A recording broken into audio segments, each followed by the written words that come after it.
Hi, this time we will see the get report link option here. It is a pretty simple one. When you click this option, you will see a link. This link can be used to give other people access to your report.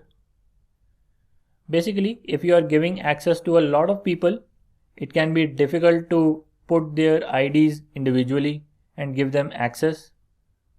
So this link can be shared with all those people and then they can access the report. But this link will not work right now. Why? Because we need to set the sharing settings first. So click this button. This is the same dialog box which we get when we click on the plus share button here. We have to go to the manage access and open this drop down button. Right now it is set to only specific people can access. That is, whoever we give access to, only those people can access. But if you want to share a link, you have to select either of these two options.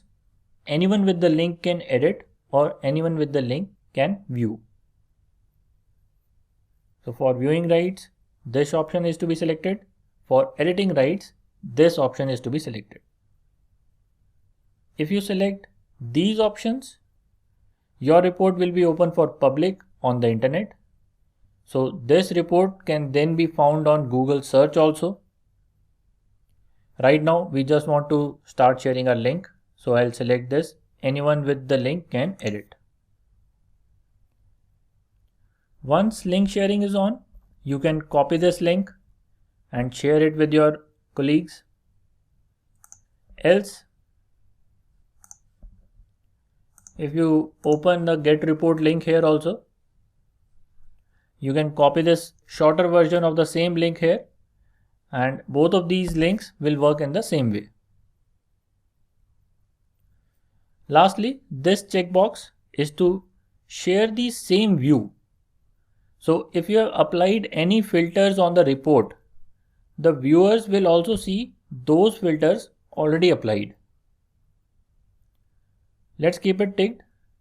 You can copy this link and share it with your friends. That's all in this video.